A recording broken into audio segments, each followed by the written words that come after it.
A paz do Senhor. Amém? Nesse período de quarentena, vocês não podem ir até a igreja, mas a MC se preocupou em que você continue fazendo os estudos. Então, nós vamos dar prosseguimento ao estudo no Novo Testamento e hoje nós vamos falar sobre uma epístola, é uma carta aos Efésios. Vai ser um vídeo um pouco longo, porque Carta aos Efésios tem muito conteúdo. Mas como é um vídeo, vocês podem pausar e depois continuar. Mas não deixem de ir até o fim, mesmo que vocês façam isso em 2 ou 3 etapas. É muito importante, foi feito com muito carinho e tem muita informação para vocês. Amém? Então nós vamos começar a fazer esse estudo como da vez passada, em Gálatas. Nós vamos fazer primeiro a parte histórica e depois nós vamos começar com os textos. E em Efésios, nós vamos falar sobre os 6 capítulos. Nós vamos praticamente falar sobre... nós vamos ler os 6 capítulos, porque tem muita informação. Tá bom? Vamos lá então? Amém! E um bom estudo para vocês. Nós vamos usar esse mapa que ele tem as igrejas que João mencionou no livro de Apocalipse, mas só para nós vermos a localização geográfica de Éfeso no meio das outras igrejas. Então, prestem atenção onde tem a seta, onde é a igreja de Éfeso. Prestem atenção também que a igreja de Éfeso ela faz parte de um caminho, onde os apóstolos e os discípulos eles iam abrindo as igrejas, fundando as igrejas e seguindo um caminho. Tudo tinha um propósito, um motivo. Éfeso estava dentro desse propósito e dentro desse motivo. Éfeso era uma das maiores cidades do Império Romano, capital da província chamada Ásia Menor, cujo território pertence hoje à Turquia. Localizava-se às margens do rio Caistro. Entre suas construções destacava-se o templo da deusa Diana, também conhecida como Ártemis. Os cultos ali realizados incluíam a prostituição em seus rituais. Tal edifício estava entre as 7 maravilhas do mundo antigo. Havia em Éfeso uma grande biblioteca e um teatro, com lugares para 25.000 pessoas assentadas. A cidade possuía o principal porto da Ásia, colocando-se assim na rota comercial do Império Romano. Nós estamos vendo na foto aí do lado esquerdo, a fachada da biblioteca. Notem que as pessoas que estão nos degraus da biblioteca, dá para você ter uma dimensão da altura do prédio. Então, assim, era uma das maiores bibliotecas do mundo antigo. Famosa, inclusive, não tão quanto a Biblioteca de Alexandria, mas ela era muito famosa e completa. Ela foi destruída pelos saqueadores, mas mesmo assim ela sempre manteve essa imponência, mesmo depois da sua destruição. Ao lado direito, nós estamos vendo o anfiteatro. Esse anfiteatro era para 25.000 pessoas sentadas. Se nós levarmos em conta que a cidade de Éfeso estava calculado em torno de 250 a 500 mil pessoas de população, nós estamos vendo um teatro onde aproximadamente 10% da população da cidade poderia estar participando do teatro sentado. Então era um teatro magnífico, era um teatro que tinha uma imponência muito grande, então representava a importância da cidade. Ao lado nós estamos vendo uma avenida. Essa avenida foi toda revestida de mármore para dar um significado de importância para a cidade, para Roma naquela ocasião. Nós estamos vendo também a entrada da cidade. A entrada da cidade também é de forma imponente e para ter resistido durante todos esses anos, foi muito bem construída. Se vocês olharem por dentro dos arcos, dá para vocês verem a rua, a avenida e outros prédios que foram levantados também com ruínas. No lado direito, nós estamos vendo uma representação da deusa Diana, do templo da deusa Diana. O templo está destruído, mas eu fiz uma representação apenas para vocês verem, puderem ver de tão grande era, qual é a importância arquitetônica desse que foi considerado uma das 7 maravilhas do mundo. A deusa Diana, hoje, nós temos uma representatividade dela visual através da Mulher Maravilha, que também é chamada de Diana. O nome dela é Diana, né? Ela é uma guerreira, ela é uma amazonas, e o que acontece é que a deusa Diana, ao longo dos anos, ela foi mudando a representação dela nos desenhos da história. Então ela começou de uma forma, depois ela começou como a deusa da fertilidade, depois ela começou a virar uma guerreira, ela começou a virar uma caçadora, e até hoje nós vemos toda essa história sendo representada através da Mulher Maravilha nos filmes. Amém? Bom, não tem como nós falarmos da constituição da igreja de Éfeso sem nós falarmos de um casal. Então nós vamos ler agora Atos 18, versos 19 a 21. Chegaram a Éfeso, onde Paulo deixou Priscila e Áquila. Ele, porém, entrando na sinagoga, começou a debater com os judeus. Pedindo eles que ficassem mais tempo, não cedeu, mas ao partir prometeu: voltarei, se for da vontade de Deus. Então, embarcando, partiu de Éfeso. Paulo partiu, mas Priscila e Áquila ficaram na cidade, ficaram divulgando, ficaram difundindo o evangelho. Então, falar da igreja de Éfeso, não tem como deixarmos de mencionar esse casal. Esse casal que nas cartas aos romanos, Paulo diz que chegou a sacrificar a vida deles por ele. Então, assim, nós vemos que Paulo ficou um grande período convivendo com Priscila e Áquila.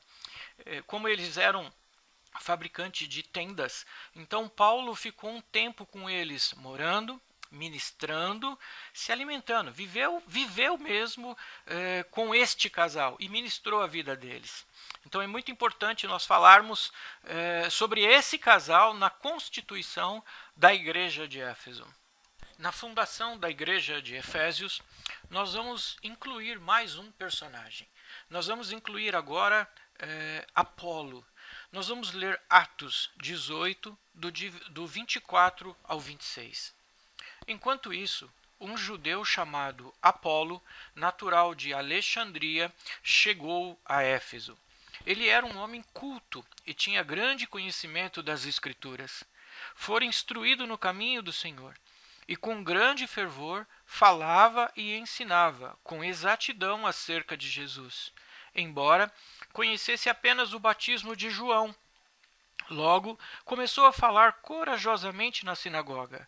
Quando Priscila e Áquila ouviram, convidaram-no para ir à sua casa. E lhe explicaram com mais exatidão o caminho de Deus. Nós estamos vendo aqui uma outra pessoa, uma pessoa que conhecia a palavra, a lei, ele era judeu, só que ele foi alcançado provavelmente pelos discípulos de João Batista e foi instruído sobre Jesus, mas sobre a ótica e sobre a visão do batismo de João, que era o batismo de arrependimento. Quando ele começou a desenvolver, a pregar o evangelho, Priscila e Áquila o ouviram e notaram que ele precisava entender um pouco mais sobre Jesus, sobre o verdadeiro ministério de Jesus. Então eles explicaram, e a partir daquele momento, Apolo se tornou uma pessoa muito importante para toda aquela região. Ele foi, até Paulo retornar, foi ele quem levou a palavra pela região de Corinto, pela região de Efésios, por toda aquela parte das outras igrejas. Então, falar da fundação dessas igrejas, dessa região, é necessário também abordarmos a importância desse personagem, que foi Apolo.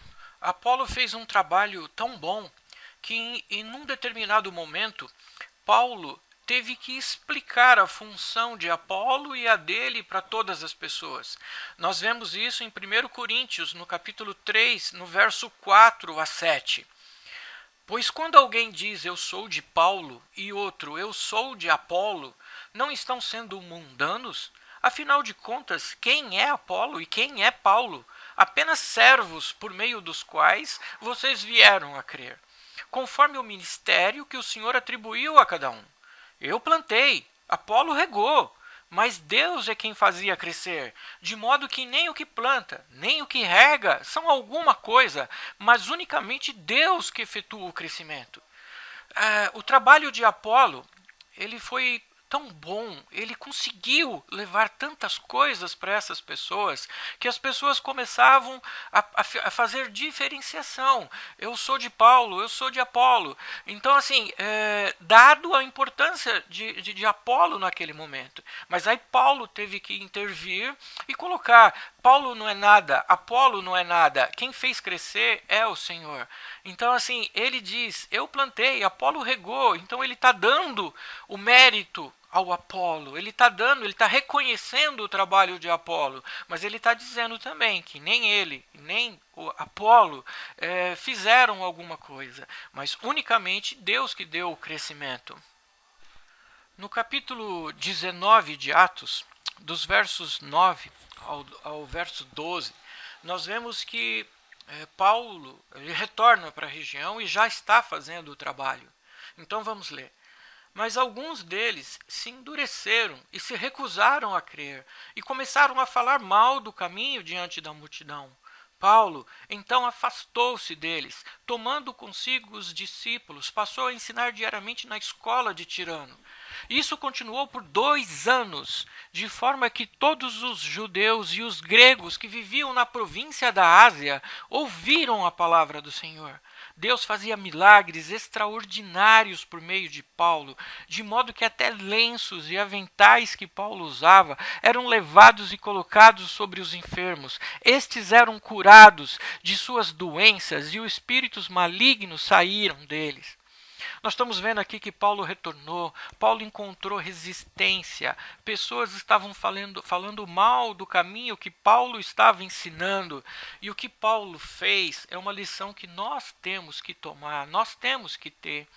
Quando nós estamos fazendo o caminho, quando nós estamos seguindo a direção e pessoas se colocam à nossa frente falando mal do trabalho, do ministério que nós estamos executando, o que nós temos que fazer? Olhar para Paulo. Paulo se distanciou destas pessoas e continuou fazendo o trabalho. Vamos tomar isso como lição para a gente. Quando nós estivermos fazendo o nosso trabalho, se pessoas se colocarem à nossa frente, se pessoas começarem a falar mal do caminho que nós estamos ensinando, que nós estamos seguindo, vamos nos afastar. Vamos nos afastar e continuar. Nós vamos perseverar. Nós vamos continuar na direção. Paulo ficou por mais 2 anos ensinando desta forma. Então não é de uma hora para outra. Não vai ser você começando, nós começando a fazer algo hoje, que nós já vamos ver retorno, nós já vamos ver modificações logo em seguida, amanhã. Temos que perseverar e temos que nos afastar daqueles que nos tiram do foco. E o trabalho fluía, o Espírito Santo agia, muitos dos que creram, Atos 19, 18, 20, muitos dos que creram vinham e confessavam e declaravam abertamente suas más obras. Grande número dos que tinham praticado o ocultismo reuniram seus livros e os queimaram publicamente. Calculado o valor total, este chegou a 50.000 dracmas. Desta maneira, a palavra do Senhor muito se difundia e se fortalecia. O trabalho estava acontecendo, o trabalho estava fluindo, as pessoas estavam se convertendo, as pessoas estavam queimando os seus livros de ocultismo. Então nós temos que ver que é desta forma que a gente vai fazer que a palavra chegue até todas as pessoas. É difícil, nós temos que nos afastar, nós temos que continuar, perseverar, não parar nunca, e o resultado começa a aparecer. Atos 19, do 25 ao 27. Reuniu-os juntamente com os trabalhadores dessa profissão e disse: Senhores, vocês sabem que temos uma boa fonte de lucro nesta atividade. E estão vendo e ouvindo como este indivíduo, Paulo, está convencendo e desviando o grande número de pessoas aqui em Éfeso, e que em quase toda a província da Ásia. Diz ele que deuses feitos por mãos humanas não são deuses. Não somente há perigo de nossa profissão perder sua reputação, mas também de o templo da grande deusa Artemis cair em descrédito e de toda a própria deusa, adorada em toda a província da Ásia e em todo o mundo, ser destituída de sua majestade divina. Nós estamos vendo que o trabalho já chegou a incomodar as pessoas que viviam e ganhavam dinheiro explorando aquela deusa. Então nós estamos vendo que as pessoas estavam se reunindo para poder fazer algo contra Paulo. E chegaram a projetar, chegaram a fazer isso, porque estava prejudicando as atividades econômicas desse pessoal. Com estes versos, nós finalizamos a parte histórica da igreja em Éfeso. Nós agora vamos falar do texto em si. E vale a pena ressaltar que essa carta provavelmente foi escrita muito tempo depois de tudo isso que nós relatamos. Paulo provavelmente estava preso em Roma por volta do ano 60 a 62 depois de Cristo. Lá em Roma, ele não estava numa cadeia vigiada por soldados. Ele ficava assim sob vigia, sob tutela de um soldado, mas ele ficava numa casa que ele mesmo alugou em Roma. Nesta casa ele podia escrever, receber visitas, até o julgamento ser realizado. Então essa carta foi escrita muito tempo depois que Paulo fundou, juntamente com estas pessoas, Priscila, Áquila, Apolo, nessa região.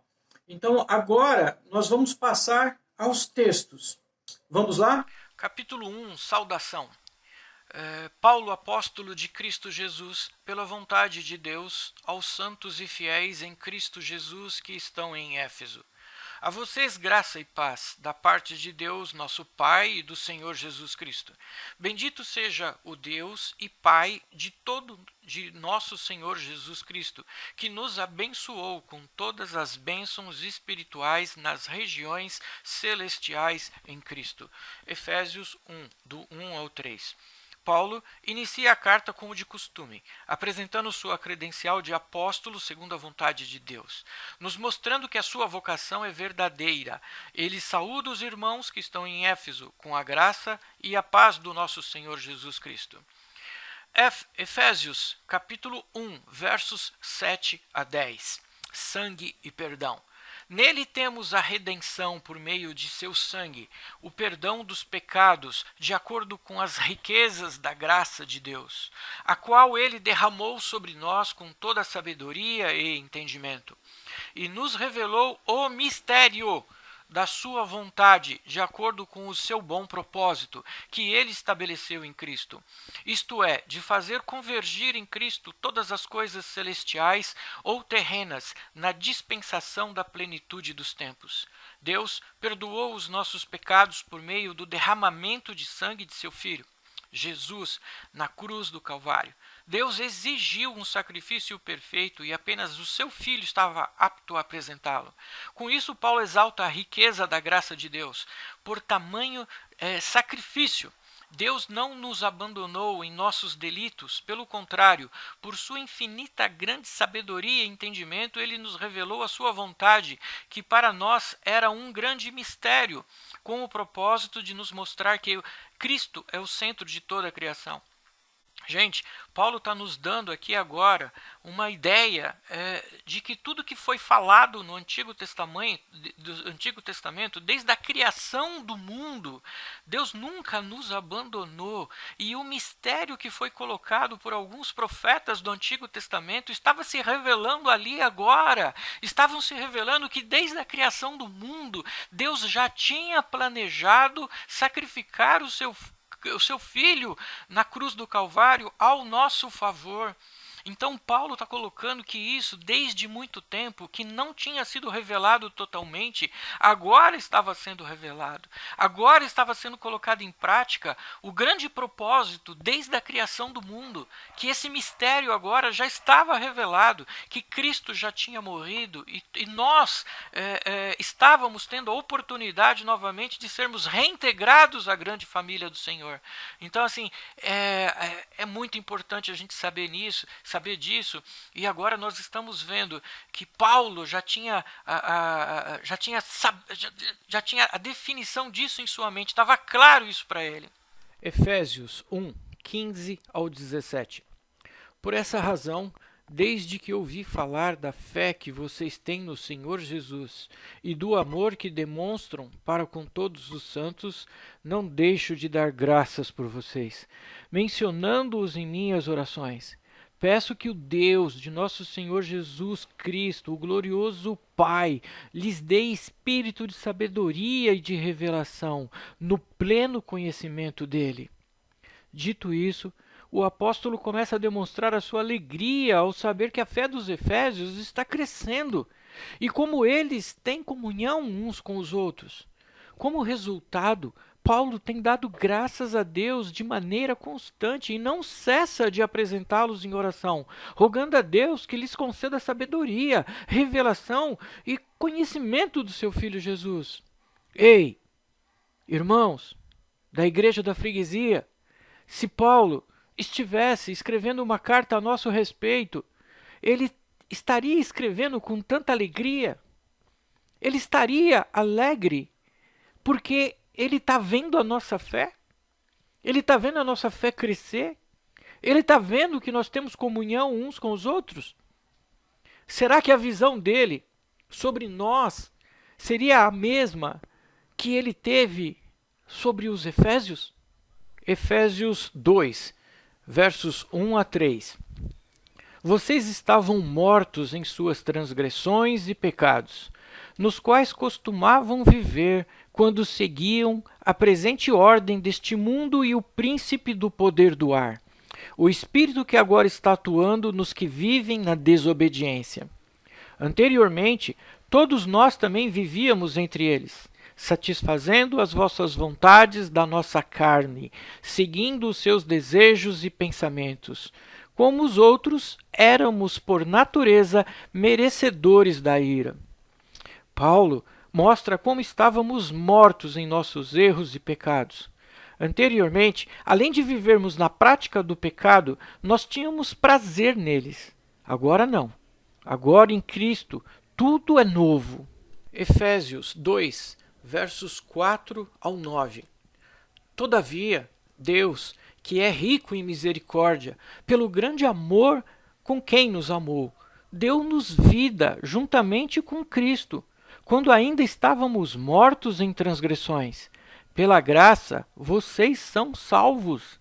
Deus nos ressuscitou com Cristo e com ele nos fez assentar nos lugares celestiais em Cristo Jesus, para mostrar nas eras que hão de vir a incomparável riqueza de sua graça, demonstrada em sua bondade para conosco em Cristo Jesus.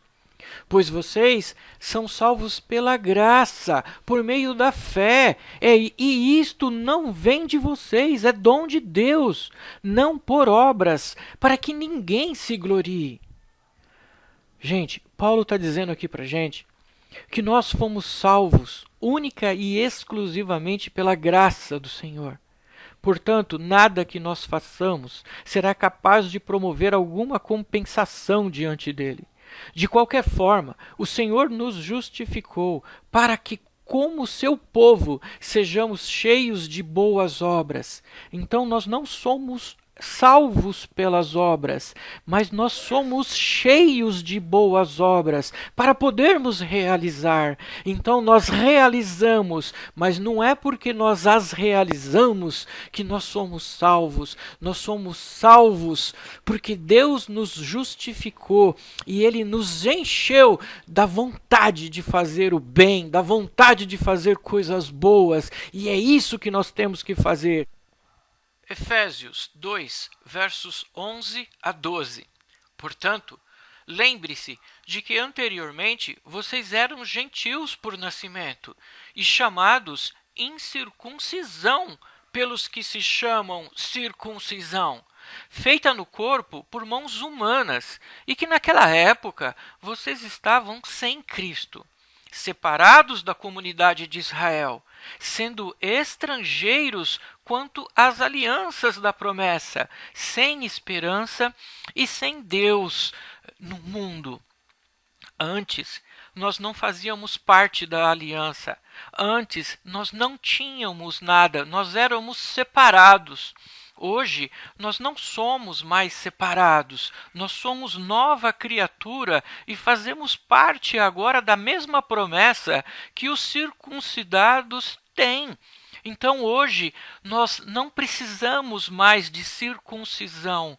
Hoje Cristo acabou com tudo isso. Antes nós não tínhamos Cristo. Hoje nós temos Cristo. Efésios 2, versos 14 a 16. Pois ele é a nossa paz, o qual de ambos fez um e destruiu a barreira, o muro de inimizade, anulando em seu corpo a lei dos mandamentos, expressa em ordenanças. O objetivo dele era criar em si mesmo, dos dois, um novo homem, fazendo a paz e reconciliar com Deus os dois em um corpo, por meio da cruz, pela qual ele destruiu a inimizade. Circuncisos e incircuncisos, agora somos todos iguais perante o sacrifício do Senhor Jesus, e agora nós somos membros da família de Deus. Capítulo 3. Revelação do mistério de Deus. Efésios 3, versos 3 a 6. Isto é o mistério que me foi dado a conhecer por revelação, como já escrevi brevemente. Ao lerem isso, vocês poderão entender a minha compreensão do mistério de Cristo. Este mistério não foi dado a conhecer aos homens de outras gerações, mas agora foi revelado pelo Espírito aos santos, apóstolos e profetas de Deus. A saber, que mediante o Evangelho, os gentios são co-herdeiros com Israel, membros do mesmo corpo e coparticipantes da promessa em Cristo Jesus. Paulo, recapitulando o que ele já falou anteriormente, outra vez ele fala sobre o mistério. Outra vez ele fala que isso não foi revelado às outras gerações. Isso foi revelado apenas a esta geração que ele estava vivendo, aos profetas e aos discípulos de Jesus, que agora os gentios são co-herdeiros. Agora eles são coparticipantes da promessa em Cristo Jesus. Isso anteriormente não havia sido revelado. O povo judeu não tinha esse conhecimento, mas agora é essa a mensagem que está sendo passada. Nós, gentios, temos os mesmos direitos, somos coparticipantes e somos co-herdeiros juntamente com o povo judeu. Efésios 3, versos 9 a 12. E esclarecer a toda a administração desse ministério que, durante as épocas passadas, foi mantido oculto em Deus que criou todas as coisas. A intenção dessa graça era que agora, mediante a Igreja, a multiforme sabedoria de Deus se tornasse conhecida dos poderes e autoridades nas regiões celestiais, de acordo com o seu eterno plano que ele realizou em Cristo Jesus, nosso Senhor, por intermédio de quem temos livre acesso a Deus em confiança pela fé nele. Paulo dá uma informação importantíssima, que se administrarmos bem esse mistério, agora revelado à igreja com a multiforme sabedoria de Deus, a igreja seria empoderada e com autoridade nas regiões celestiais. E agora nós temos livre acesso ao nosso Senhor, ao nosso Deus, pela fé que temos em Jesus Cristo. Nós quebramos tudo e agora a igreja, através da multiforme sabedoria de Deus, ela será conhecida dos poderes e autoridades nas regiões celestiais. Então a igreja muito pode, a igreja tem um papel, a igreja ela tem o dever de cumprir esse plano do Senhor, esse esse plano que foi projetado, que foi idealizado desde o início da formação do mundo. Efésios 4, versos 11 a 13. E ele designou alguns para apóstolos, outros para profetas, outros para evangelistas e outros para pastores e mestres, com o fim de preparar os santos para a obra do ministério, para que o corpo de Cristo seja edificado, até que todos alcancemos a unidade da fé e do conhecimento do Filho de Deus, e cheguemos à maturidade, atingindo a medida da plenitude de Cristo. Foi designado aqueles que irão nos preparar. Todos temos que trabalhar em nossos ministérios. O corpo necessita ser edificado para que alcancemos a unidade da fé e do conhecimento. Temos que amadurecer, temos que crescer, temos que conhecer. É só assim que nós vamos entender o verdadeiro papel que nós temos dentro do reino. Não é mais concebível que nós fiquemos sentados. Não é mais concebível que nós fiquemos na posição de ficar esperando algo acontecer. Todos nós temos um papel, todos nós temos um propósito que nós temos que atingir. Não vamos mais ficar parados. Chega, chega. Nós estamos sendo preparados. Já foram levantados aqueles que irão nos preparar e trazer o conhecimento. Vamos buscar. Nós não teremos desculpa quando chegarmos ao dia que nós iremos prestar contas de tudo isso. Efésios 4, 14 a 15. O propósito é que não sejamos mais como crianças, levados de um lado para outro pelas ondas, nem jogados para cá e para lá por todo vento de doutrina e pela astúcia e esperteza de homens que induzem ao erro. Antes, seguindo a verdade em amor, cresçamos em tudo naquele que é a cabeça, Cristo. Paulo nos alerta que temos que crescer para não sermos tratados como crianças por pessoas espertas, que irão se aproveitar da nossa inocência e irão nos conduzir ao erro. Nós vemos isso, nós vivemos isso. Pessoas se aproveitam da falta de conhecimento do povo para introduzir doutrinas que não estão escritas na Bíblia. Se aproveitam, às vezes financeiramente, às vezes se aproveitam por terem um status elevado, por saberem um pouco mais que as outras pessoas, se aproveitam disso. Então Paulo já está nos alertando sobre isso. Então nós temos que aprender, nós temos que crescer no conhecimento para que não aconteça isso com todos nós. Efésios 4, 16 a 18. Dele todo o corpo, ajustado e unido pelo auxílio de todas as juntas, cresce e edifica-se a si mesmo em amor, na medida em que cada parte realiza a sua função. Assim eu lhes digo, e no Senhor insisto, que não vivam mais como os gentios, que vivem na futilidade dos seus pensamentos. Eles estão obscurecidos no entendimento e separados da vida de Deus, por causa da ignorância em que estão, devido ao endurecimento dos seus corações. Cada santo tem um propósito e um papel na edificação do corpo. Não vivamos mais na futilidade e o egoísmo de pensarmos somente em nós mesmos. Isto é ignorância, devido ao endurecimento do nosso coração. Então vamos mudar. Nós temos um papel, cada um de nós tem um papel, cada um de nós é uma junta ou é um membro, mas nós temos que fazer o papel, porque através das juntas e dos membros é que o corpo é formado. E todos nós temos função nesse corpo. Efésios 4, 20 a 24. Todavia, não foi assim que vocês aprenderam de Cristo. De fato, vocês ouviram falar dele, e nele foram ensinados de acordo com a verdade que está em Jesus.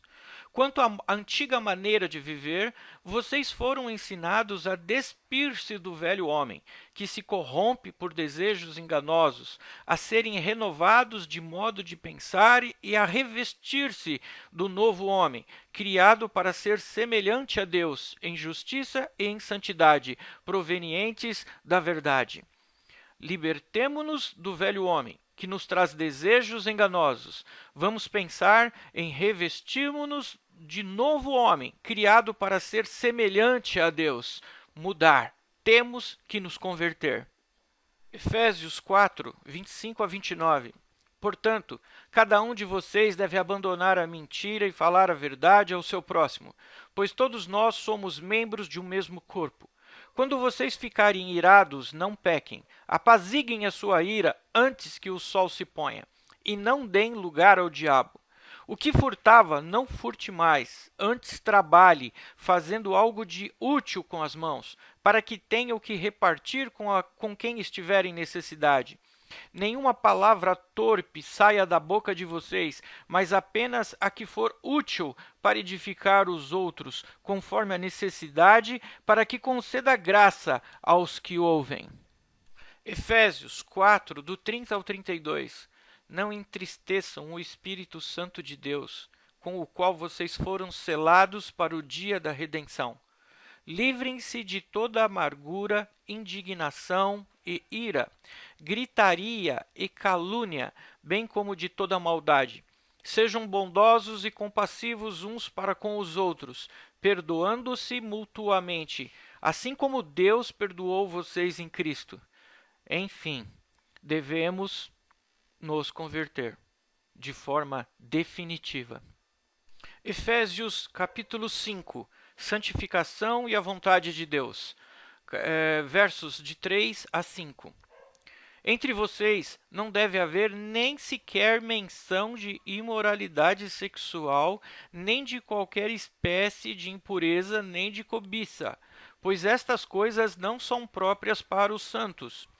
Não haja obscenidade, nem conversas tolas, nem gracejos imorais, que são inconvenientes, mas ao invés disso, ação de graças.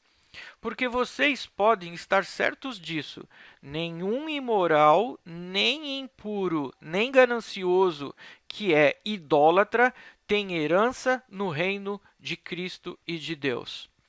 Somos chamados a um novo nível de santificação. Agora é mais do que não fazer. Agora é não pensar, não mencionar.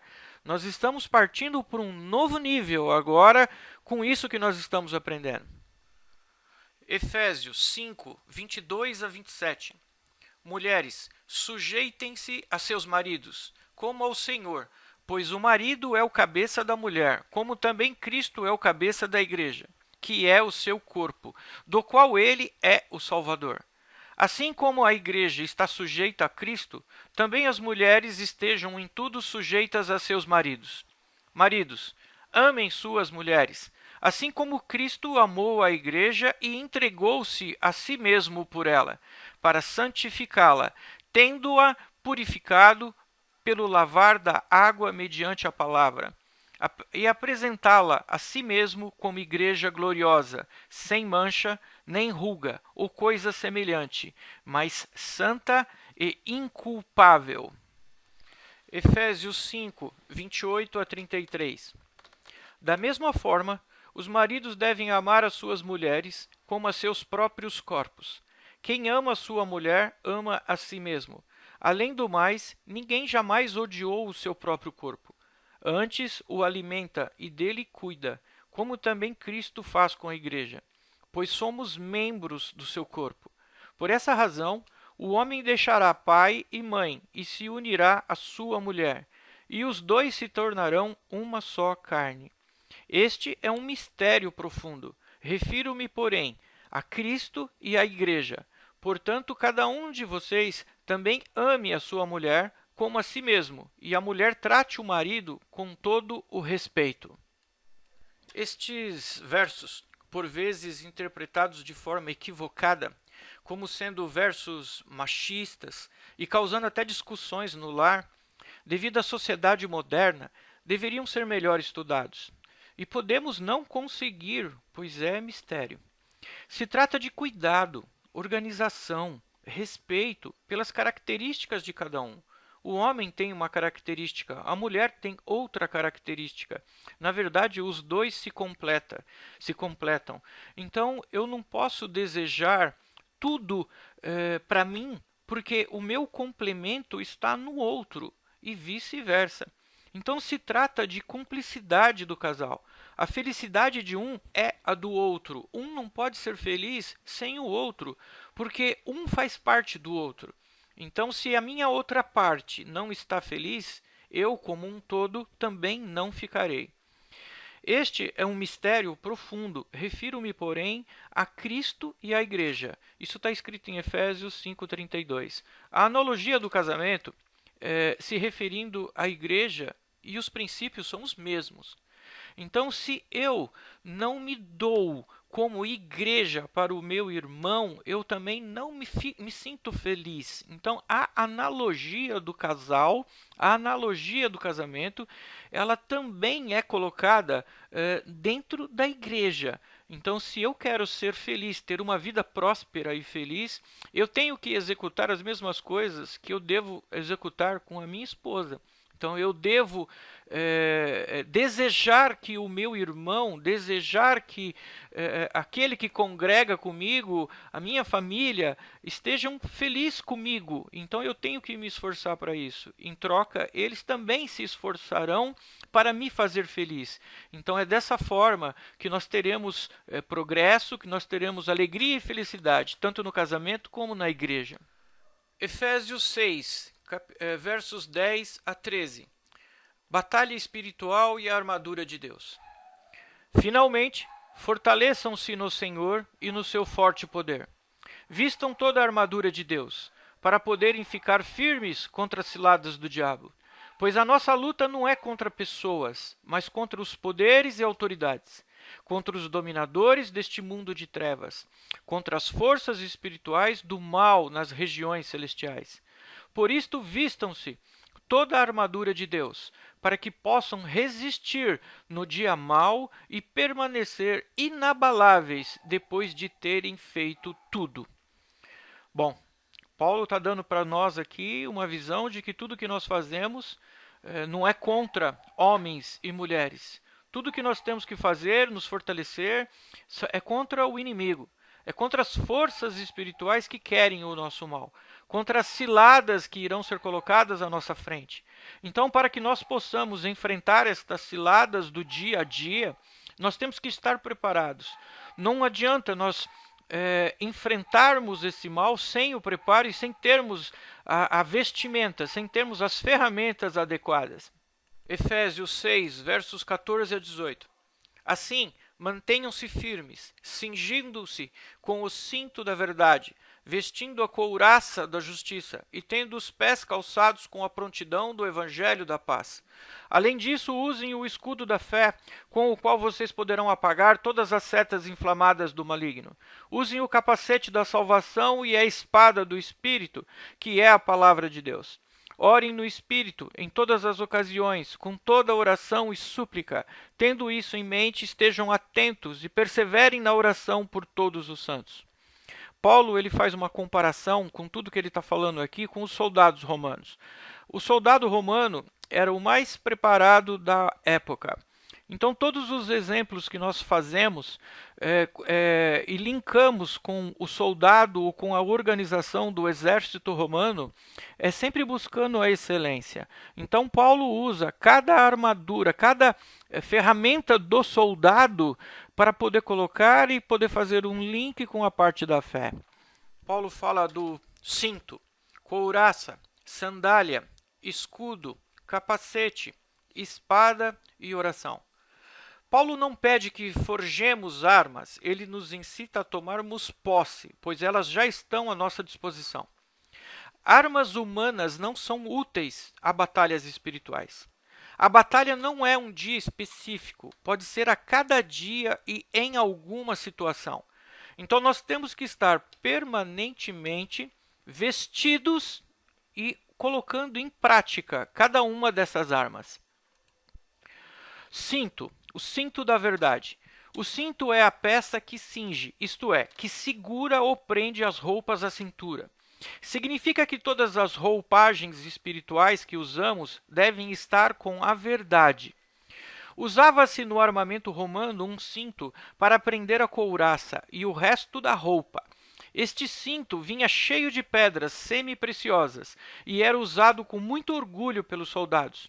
A finalidade do cinto era prender os pontos dos vestidos, deixando livres as pernas dos soldados que assim podiam se movimentar normalmente. Então, o cinto da verdade é aquilo que prende todas as outras peças que nós vamos estar usando. Então, a verdade, ela deve estar conosco o tempo todo. Isaías 59:17. Vamos falar sobre a couraça da justiça. A principal finalidade da couraça é defender, isto é, proteger o peito. A justiça deve permear a vida e os atos do lutador cristão. A justiça aqui se une com a verdade, e elas podem ser notadas frontalmente pelo inimigo. A couraça protege das setas mortais do inimigo na nossa luta espiritual. A justiça e a verdade andam de mãos dadas.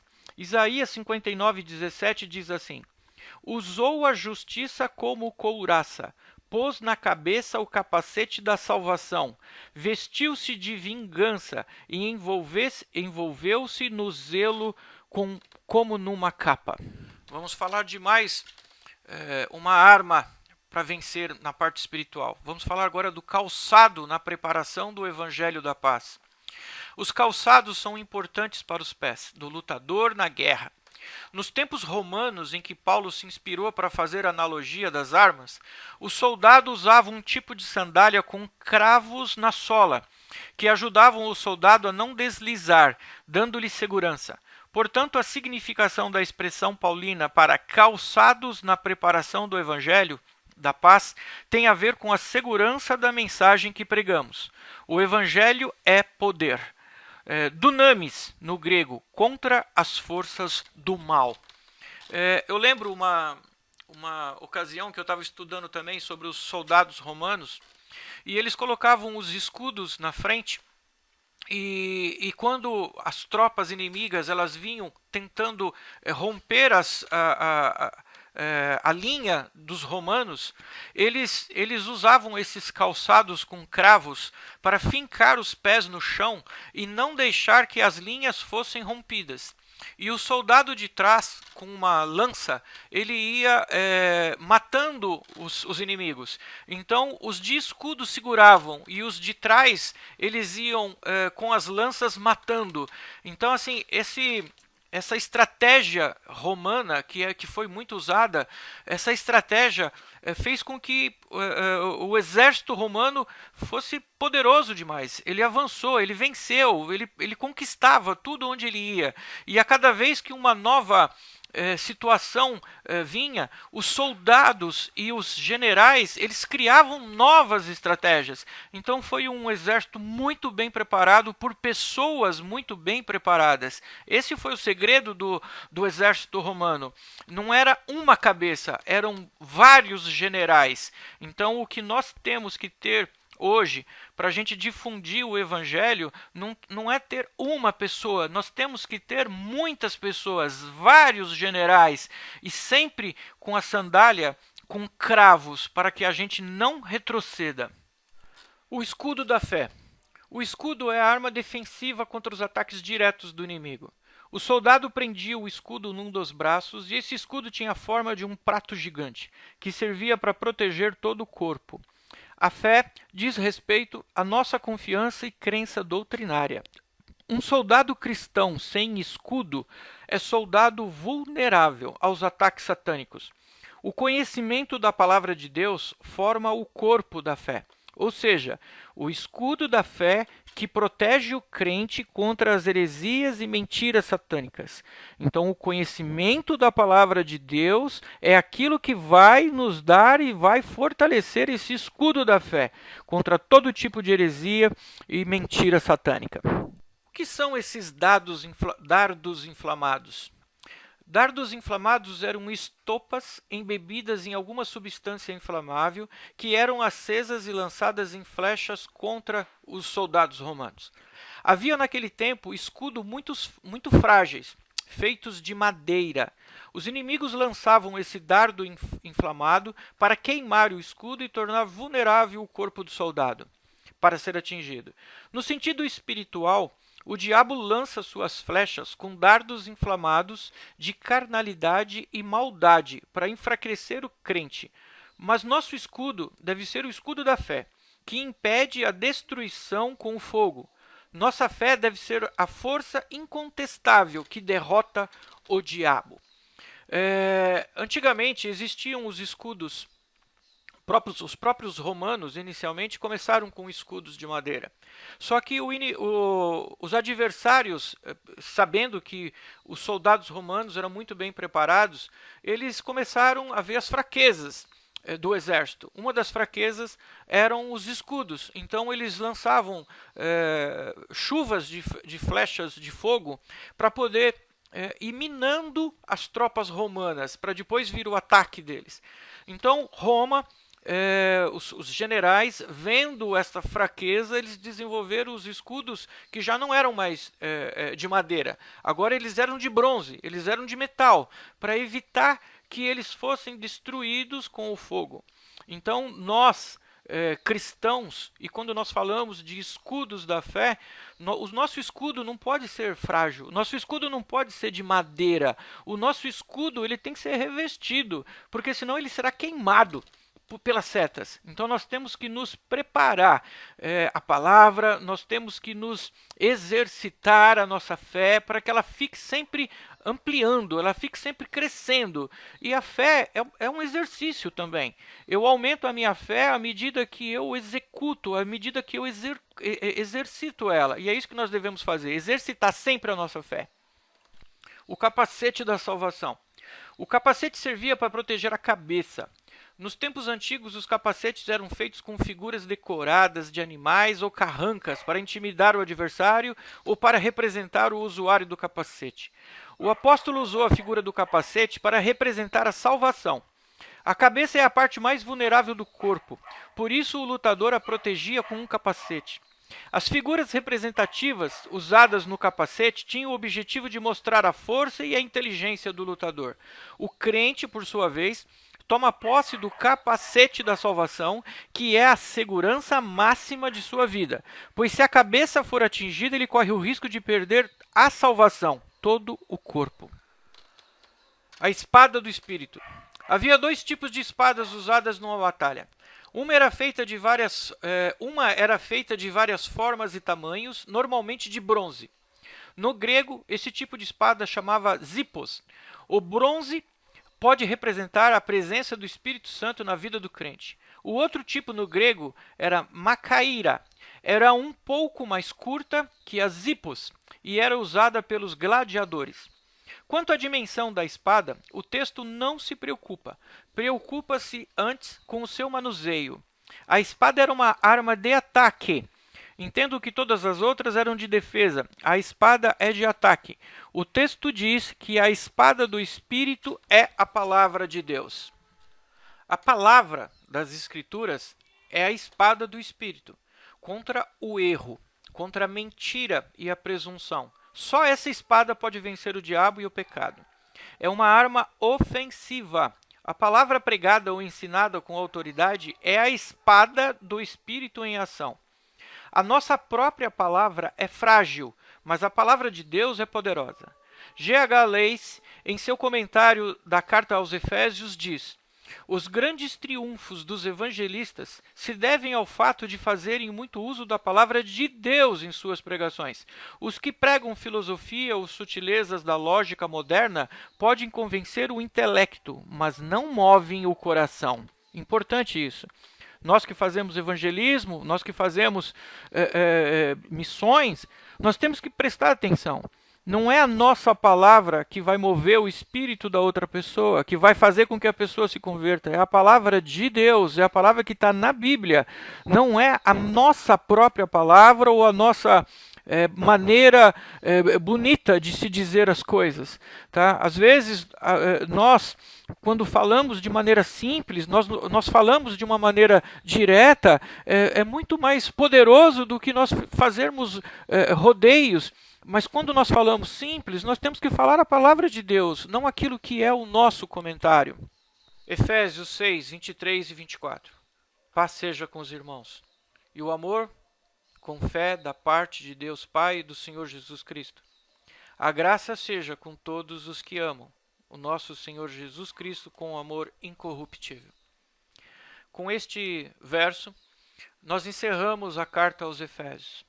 É uma carta intensa, é uma carta que falou de vários aspectos dentro da nossa casa, que falou como nós devemos proceder, como nós devemos nos comportar com algumas situações, como que nós devemos nos comportar com a nossa esposa, com o seu marido, com os filhos. Então, é uma carta onde ela abrangeu todos os aspectos possíveis de alguém que estivesse aconselhando uma outra pessoa. Ela foi uma carta geral, como nós falamos, ela não foi inicialmente endereçada aos Efésios, porque os escritos mais antigos não têm a marcação de que ela foi destinada aos Efésios. Os copistas incluíram a frase aos Efésios, né? aos de Éfeso. É uma carta geral, foi uma carta que foi escrita para ser circular, rodar em todas as igrejas daquela região. Então, nós temos que aprender, porque o que eles estavam passando, nós passamos. O que estava acontecendo naquela igreja acontece conosco também. Então nós temos que aprender, nós temos que cada vez mais crescer no conhecimento para que a gente possa enfrentar estas situações que nós estamos vendo no dia a dia. Amém? A paz seja com todos vocês e até o próximo estudo.